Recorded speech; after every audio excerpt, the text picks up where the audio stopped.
Nah, setelah pembukaan, mari kita bahas sedikit tentang tema webinar kita hari ini. Jadi, di antara rekan-rekan sekalian, di sini siapa yang sudah familiar dengan konten kreator? Apa aja sih hal-hal yang perlu kita tahu seputar proses pembuatan konten kreatif? Lalu, peluang dan keuntungan apa sih yang didapat dari menjadi konten kreator yang punya impact ke banyak orang? Nah, Mas Dian akan ajak kita mengenali kreativitas yang kita miliki dan bagaimana mengoptimalisasikannya. Oh ya, untuk rekan-rekan yang hadir diharapkan bisa mengikuti webinar ini sampai selesai. Link presensi akan kami bagikan melalui kolom chat. Bagi yang nantinya mengisi presensi akan mendapat e-certificate yang kami kirimkan melalui email. Demi ketertiban webinar juga, mohon rekan-rekan sekalian memastikan mikrofon dalam kondisi mute. Kami akan berikan kesempatan berbicara kepada rekan-rekan saat sesi Q&A. Nah, tanpa berpanjang-panjang, yuk kita simak paparan narasumber kita yang super keren ini. Sebelumnya, saya akan membacakan profil Mas Dian selaku konten kreator. Oke, Mas Dian merupakan konten kreator aktif hingga saat ini, digital kreator, fotografer, dan videografer. Terus, biar nggak panjang-panjang, mari kita simak paparan langsung dari Mas Dian. Kepadanya, kami persilahkan. Silakan, Mas Dian. Oke, spark your creativity for impactful content creation. Artinya, gimana caranya kita untuk biar bisa menimbulkan jiwa-jiwa kreativitas untuk bikin konten, biar kontennya itu bermanfaat atau berdampak sama orang lain gitu. Kenalin, tadi udah kenalan juga, saya digital creator, sekarang freelancing, kadang jalan-jalan, kadang konten, kalau lagi slow olahraga pagi-pagi gitu aja. Alhamdulillah beberapa klien dan partner saya ini yang udah saya pernah ajak kerjasama, ada Xiaomi dan sampai hotel-hotel, karena apa ya, saya cukup termasuk kontennya itu random teman-teman, traveling iya, foto iya gitu, gado-gado gitu ceritanya. Tapi sempat kayak apa sih yang bisa jadi garis besar merahnya Mas Dian Rockmat itu, nanti aku bakalan cerita juga di presentasi ini ya teman-teman. Nah, tadi udah kenalan dari diriku sendiri. Teman-teman sekarang PR-nya adalah ceritakan tentang teman-teman sendiri ini gimana sih gitu. Tapi nggak di sini ya. Saya cuma pengen mengajak teman-teman yang mungkin lagi memulai kontennya gitu, atau mungkin masih kadang bingung mau bikin konten gimana gitu. Back to the roots. Coba refleks sama refleksi diri sama teman-teman diri sendiri gitu. Siapa sih teman-teman tuh? Kenal nggak sama diri teman sendiri gitu? Ada pepatah bilang, gimana kalau bisa sayang sama followers, kalau nggak bisa sayang sama diri sendiri gitu. Nah, untuk tahu sama diri sendiri itu, kita perlu tahu bakat, minat, dan hobi. Ini kadang selintas, apa sih bedanya gitu, bakat, minat, sama hobi gitu. Agak 11-12 gitu. Padahal beda teman-teman. Bakat ini, bakat yang hasil dari turunan orang tua kita gitu. Misal orang tua kita penyanyi gitu, mungkin akan turun bakatnya penyanyi gitu di anaknya gitu. Sama kayak saya, sebenarnya ayah saya itu seniman, jadi turunnya bakatnya ke saya gitu. Terus minat ini apa? Minat ini sesuatu hal yang kita pelajari, nggak ada rasa terpaksa gitu. Jadi kita belajar mungkin kayak belajar fotografi atau les renang atau les nyanyi itu tanpa terpaksa gitu. Ada kan yang mungkin pengen belajar sesuatu tuh kayak dipaksa banget. Tapi kalau minat ini sesuatu hal yang kalau teman-teman belajar walaupun itu tuh susah, tapi seneng gitu ngejalaninnya. Terus yang ketiga adalah hobi. Hobi ini adalah kegiatan yang dilakukan selama teman-teman itu senggang. Jadi bisa kayak membaca, terus menulis, nonton TV gitu, olahraga gitu.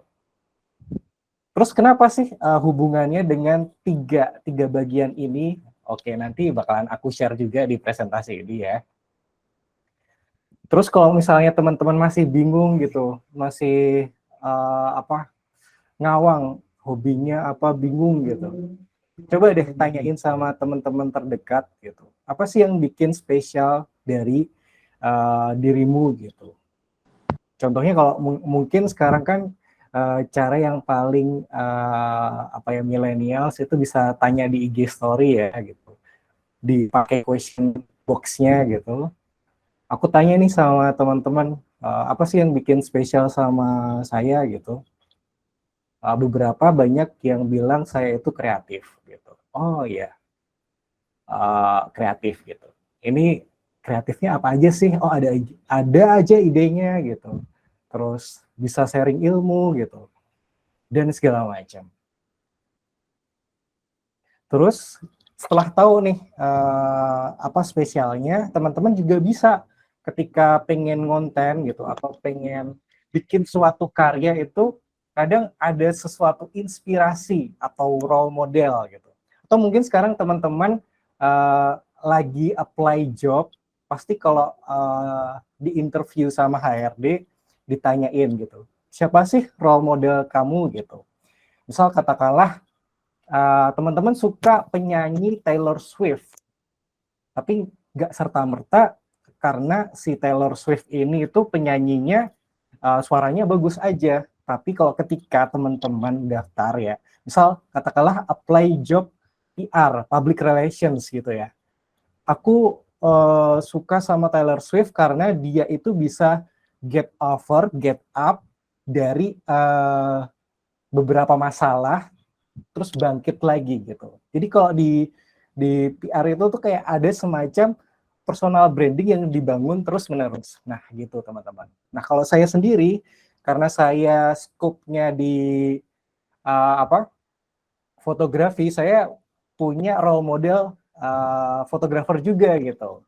Katakanlah kalau dari luar negeri itu ada Hamada Hidayaki gitu, Kromirko gitu. Terus kalau di Indonesia ada Mas Harisin gitu. Gitu teman-teman. Terus selanjutnya teman-teman juga bisa bercita-cita atau berangan-angan kalau bikin konten itu buat apa sih gitu, cita-citanya gitu.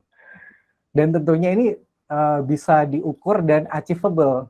Kalau dulu saya pernah punya cita-cita traveling gratis dan digaji karena emang dulu waktu zamannya pulang sekolah sore-sore atau mungkin pas pagi-pagi itu ada jejak petualang, ada yang nonton nggak gitu. Dulu saya pengen banget jalan-jalan gratis dan digaji gitu. Tapi caranya gimana sih gitu. Nah, sosmed ini unik ya teman-teman. Semua orang bisa produce konten gitu. Terus dan di situ juga banyak benefitnya juga. Dan waktu di tahun 2015, 2016 itu saya aktif sekali untuk ikutan lomba kompetisi gitu. Dan dari jalur itulah, walaupun aku dulu cita-citanya pengen jadi host jalan-jalan gratis, tapi iya sekarang jadi host di Instagramnya sendiri gitu, di sosmednya dia sendiri gitu, di aku sendiri gitu. Jadi ya dari fotografi, terus ikut kompetisi, menang, jalan-jalan gratis ke Sumba, ke India gitu. Dan ada hal-hal yang senang gitu kalau bikin konten terus gitu. Terus selanjutnya adalah kalau misalnya udah punya semuanya itu, teman-teman bisa menganalisis nih kekuatan dan kelemahan teman-teman gitu. Jujur, saya aku nggak pengen sombong ya, tapi saya dari kecil suka foto gitu. Makanya kekuatan saya adalah di fotografi. Tapi kelemahan saya adalah di public speaking. Omongnya masih belebetan, masih malu-malu gitu. Makanya dulu pas masuk kuliah itu adalah walaupun sempat adu argumen sama orang tua ya. Dulu saya pengen masuk ke isi ambil kelas seni gitu, tapi orang tua pengennya anaknya masuk ke IPA gitu. Tapi waktu itu juga saya iseng daftar, bukan iseng daftar sih, kayak minta izin juga untuk daftar PTS di perguruan tinggi swasta, tapi jurusannya komunikasi, karena di tahun pertama kan saya belum diterima di PTN favorit ya teman-teman gitu. Pengen kayak ngisi 1 tahunnya untuk belajar komunikasi gitu. Makanya saya ambil komunikasi untuk belajar gimana caranya untuk ngobrol, untuk ngomong gitu. Terus setelah tahu nih strength sama weakness-nya tadi, ada juga nih faktor eksternal gitu. Teman-teman juga bisa menganalisis dirinya sendiri gitu. Nah, kalau di eranya sekarang gitu, kesempatan itu karena kesempatan ada karena kita terbuka dengan akses sosial media gitu, yang selalu cepat ganti trennya dari bulan apa sampai bulan apa, tahun kemarin sampai tahun ini tuh selalu cepat gitu. Nah, poin-poin tadi itu bisa teman-teman breakdown dulu, ditulis dulu di catatan kecil teman-teman untuk bikin suatu rumus kontennya nanti gitu. Nah, ini teman-teman ada penelitian di tahun 2022 dari We Are Social sama Kepios, bahwasanya di Indonesia sendiri itu hampir 70%-nya udah pakai sosial media. Makanya apapun serba sosial media gitu. Kita tahu berita update terkini lebih cepetan dari sosmed daripada TV gitu. Atau mungkin teman-teman biasa pakai sosmed itu dari bangun tidur sampai mau tidur lagi, sampai nggak bisa tidur gara-gara sosmed, overthinking ya gitu, gara-gara sosmed gitu. Makanya sosial media itu ya bagaikan bumerang gitu, bermata dua juga gitu. Kalau misalnya teman-teman menggunakan dengan baik, makanya hasilnya juga akan baik gitu. Nah, kan tadi udah mengenal diri teman sendiri gitu. Terus gimana sih cara ngebangkitin kreativitas? Kita harus pahami dulu nih kreativitas itu apa gitu. Apa sih yang terlintas di benak teman-teman tentang kreativitas? Kalau aku dulu sebelum mempelajari sebuah definisi kreativitas, kadang orang-orang atau teman-teman dari waktu saya SD sampai kuliah pasti selalu melekatkan Mas Dian itu kreatif ya gitu, karena sering lomba dulu waktu SD, waktu masih kelas 6 gitu, sering lomba gambar gitu, sering lomba lukis gitu, seni gitu. Terus waktu SMP gitu, waktu SMP sering jadi si dokumentasi foto-foto gitu. Kalau nggak si dokumentasi, jadi dekorasi, terus bikin-bikin mural gitu. Dan waktu di SMA sama gitu, jadi kayak gambar-gambar dari, cuman medianya aja yang beda, dari dari yang namanya kertas, terus udah di SMP, di SMA udah kayak eranya digital gitu. Tapi sebenarnya kreativitas itu apa sih gitu? Nah, kreativitas juga bisa dikaitkan dengan ide, inovasi, dan gagasan. Seberapa banyak nih kuantitasnya yang dikeluarkan oleh kreativitasnya masing-masing teman gitu, atau kualitasnya, atau keunikannya gitu. Tapi apakah semua orang itu terlahir kreatif sih teman-teman? Jawabannya gimana nih gitu. Misal dulu Isaac Newton nemu prinsip gaya gravitasi ketika dia duduk termenung di bawah pohon apel gitu. Ini termasuk kreatif gak sih? Atau mungkin dengan perfeksionisnya dan kegigihannya Job Steve gitu teman-teman, sampai menghasilkan produk-produk yang sekarang digandrungin tiap tahun ya, sampai jual ginjal mungkin. Nah, kreativitas menurut Robert Efron yang merupakan ilmuwan juga humaniora, dia mendefinisikan kreativitas itu sebuah kemampuan untuk mengkomunikasikan ide pikirannya gitu dengan dunia sosialnya gitu. Jadi ada sebuah pikiran yang bisa menyelesaikan sebuah masalah gitu. Jadi nggak melulu soal tentang melukis, tentang foto, atau tentang seni-seni, hal bau seni gitu. Jadi kadang orang-orang ketika aku dulu ada suatu event gitu, pasti udah aku yang selalu ditunjuk karena selalu kreatif, padahal ya terpaksa kreatif juga gitu kadang ya gitu. Dan nah ini aku pengen cerita ya tadi ya. Jadi waktu kecil tuh sukanya coret-coret tembok, suka semua tembok di rumah waktu itu saya gambarin gitu. Sempat dimarahin juga sama orang tua gitu. Tapi dari situ kayak lama-kelamaan orang tua tuh kayak, oh ini ya mungkin bakatnya emang gambar-gambar gitu. Makanya waktu TK, waktu SD kayak dikasih fasilitas untuk ikutan lomba gitu. Dan alhamdulillah waktu SMP, SMA emang berguna gitu. Ide-ide kreatif saya berguna untuk jualan kaos, dan jualan kaosnya ini untuk ngedanain sebuah eventnya sekolah di aku gitu. Ya bikin logo, terus bikin pin gitu. Waktu SMA ini sering banget ya kayak seksi usaha dana gitu, bagian kreatif jualan-jualan gitu. Karena saya nggak bisa masak, saya jualan kaos gitu. Kan biasanya kan ada yang jualan tuh, jualan pastel, jualan apa gitu, jualan gorengan gitu. Tapi saya jualannya pin, jualannya kaos gitu.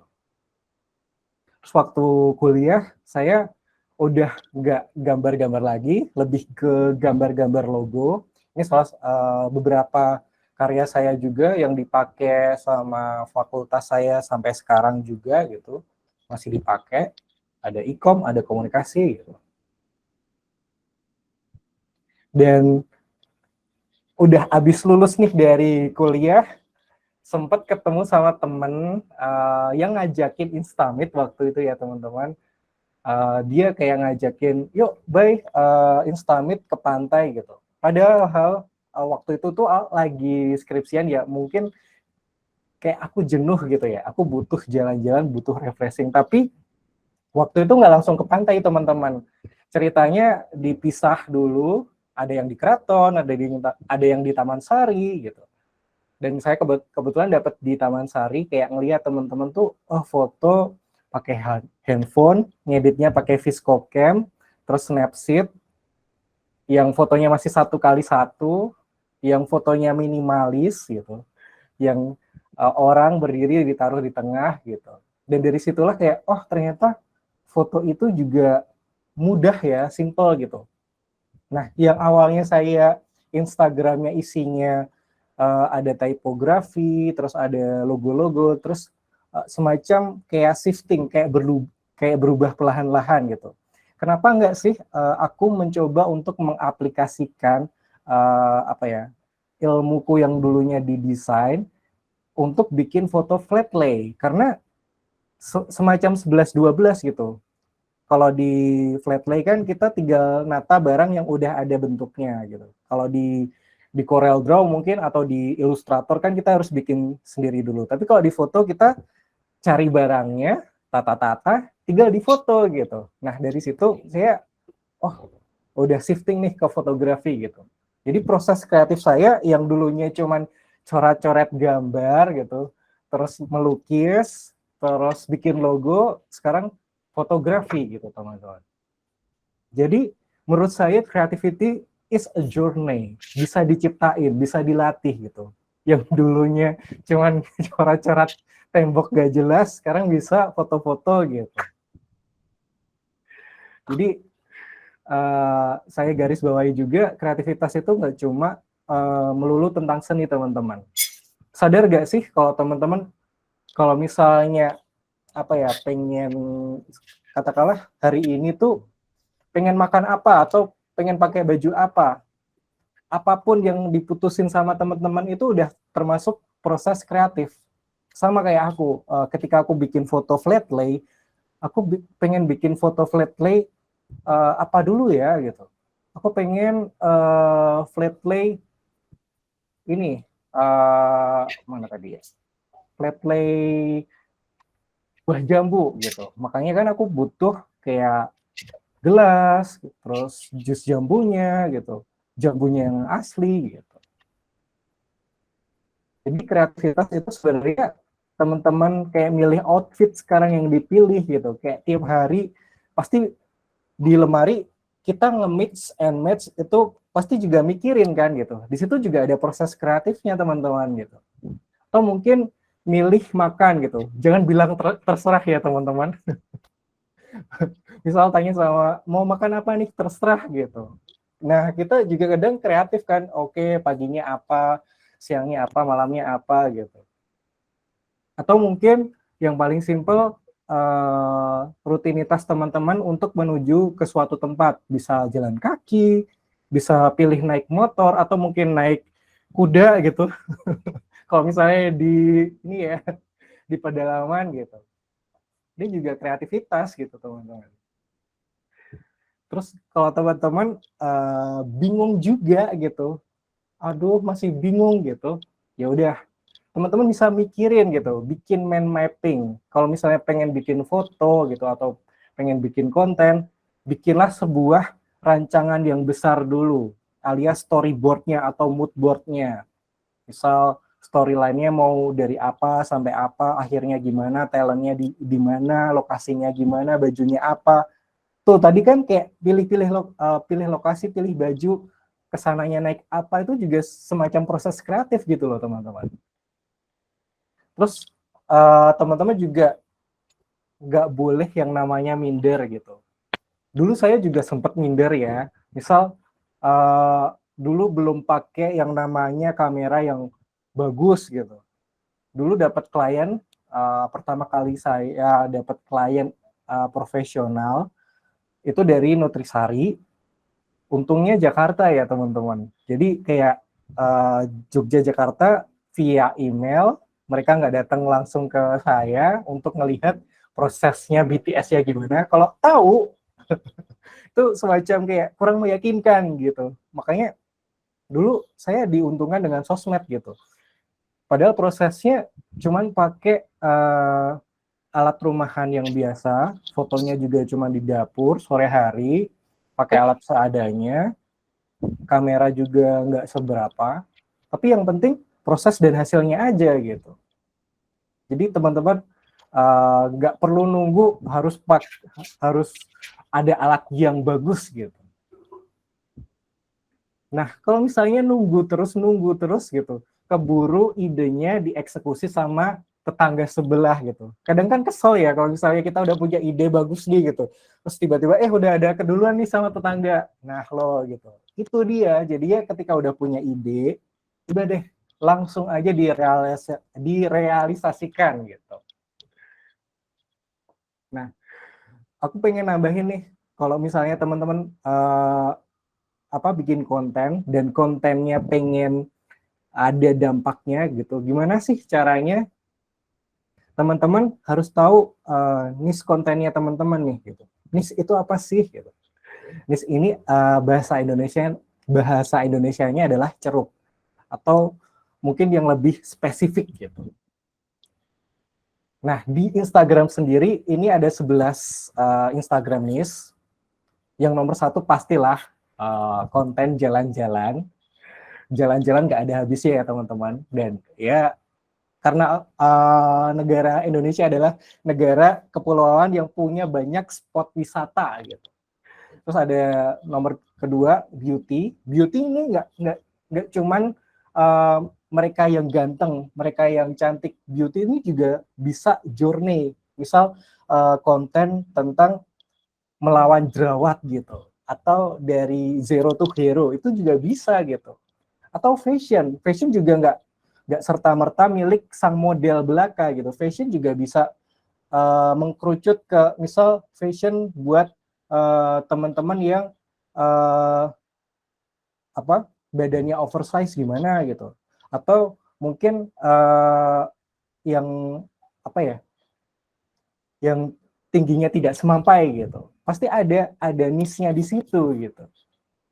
Dan etc. ya, ada health and fitness, ada lifestyle. Lifestyle juga nggak cuman milik Raffi sama Gita semata gitu. Lifestyle juga bisa lifestyle minimalis gitu. Lifestyle pedalaman Jawa gitu juga bisa gitu teman-teman. Ada parenting, ada bisnis, ada musik, ada foto, ada food, ada animals gitu. Gimana sih caranya gitu? Cara menemukan niche-nya teman-teman. Nah, ini tadi yang aku obrolin yang di awal tadi gitu ya. Identify your interest. Jadi bakat, minat, sama hobi teman-teman itu apa gitu. Dan karena kita bicara soal kreativitas, yaitu ide yang bisa memecahkan masalah gitu. Makanya teman-teman ketika punya interest atau minat bakat tadi, pasti kan ada sebuah tantangan atau sebuah problem. Nah, gimana sih caranya teman-teman bisa menghilangkan problem-problem itu gitu. Terus yang ketiga adalah fokus sama individu. Kadang mungkin di awal-awal tahap pertama gitu ya, teman-teman tuh ngerasa ya likes-nya dikit, yang komen dikit gitu.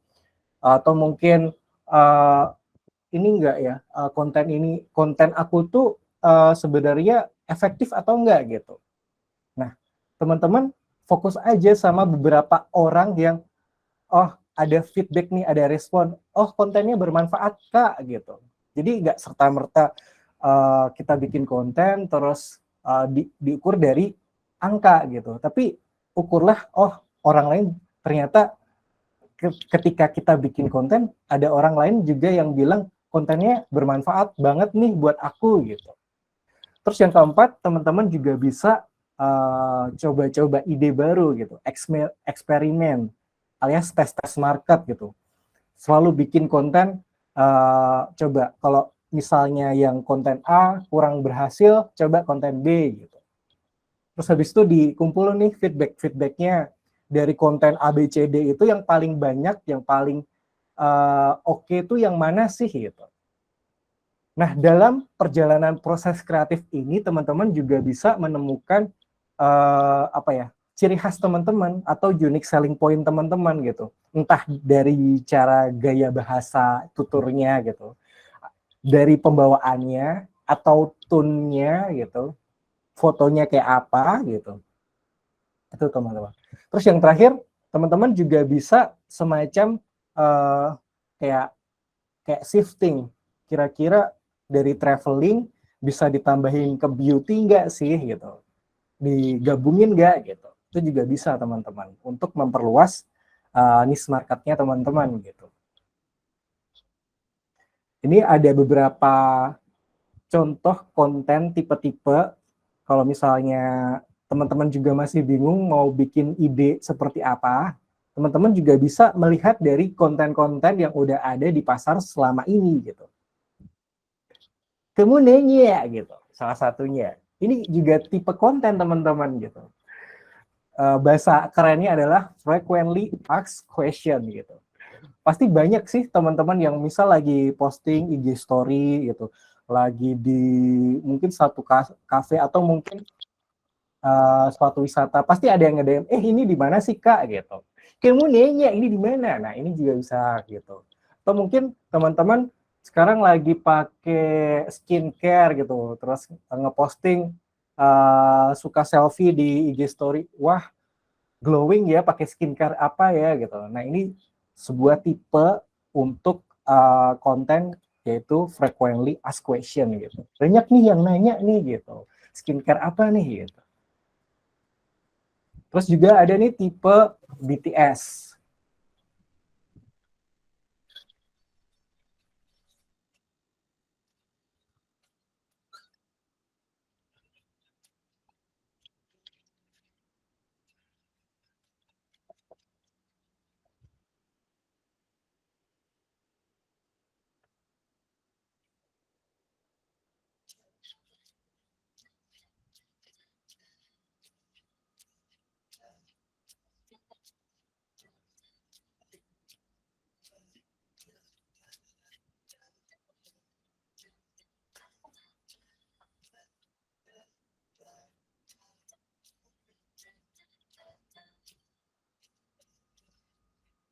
Maaf ya teman-teman, suaranya nggak ada ya, karena dari Google Meet-nya sendiri gitu.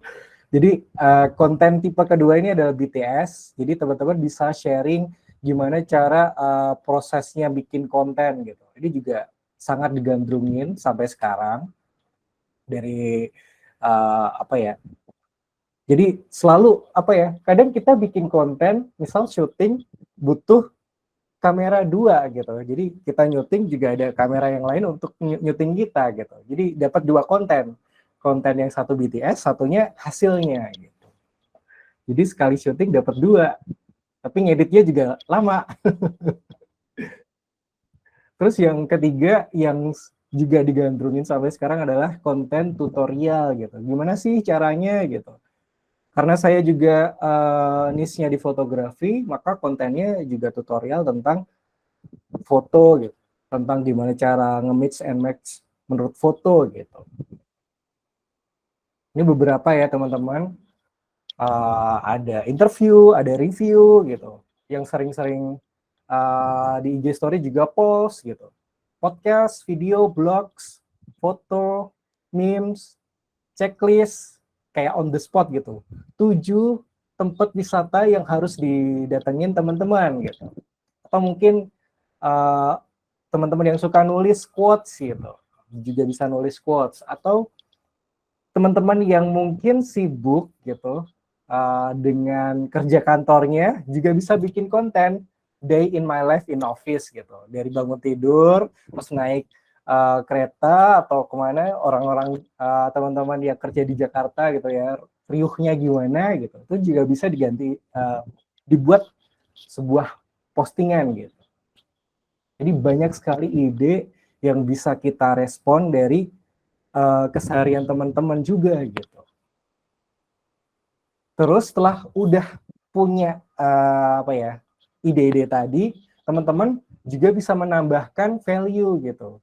Entah itu informatif, edukatif, menghibur, shareable sama relate gitu. Jadi kontennya yang udah kreatif tadi itu juga punya impact gitu. Biar followers teman-teman itu bisa kayak, oh iya ya gitu, kayak semacam dapat sesuatu setelah ngelihat kontennya tadi gitu.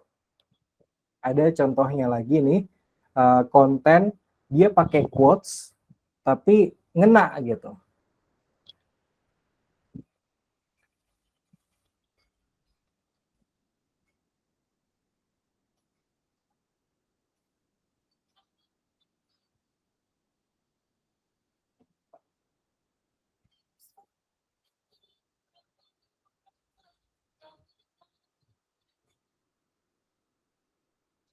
Sayang ya suaranya nggak ada. Jadi tadi ceritanya tentang customer yang datang, dia mungkin udah kayak apa ya, demografinya atau psikografinya tuh udah kayak pekerja keras gitu.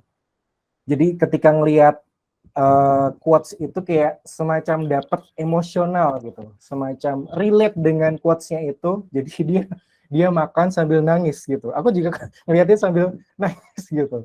Jadi kayak walaupun quotes gitu, tapi relate sama orangnya gitu, sama audiensnya gitu. Makanya konten tadi sempat tren. Ini sebenarnya udah lama sih kontennya. Ya ini salah satu contohnya aja buat teman-teman gitu. Misalnya teman-teman suka nulis-nulis quotes, ini juga bisa sebuah ide untuk jadi konten gitu. Gak kepikiran kan, padahal dia sebenarnya jualan makan, tapi ide kreatifnya dari sebuah quotes gitu. Apa ya, nggak nyangka itu gitu.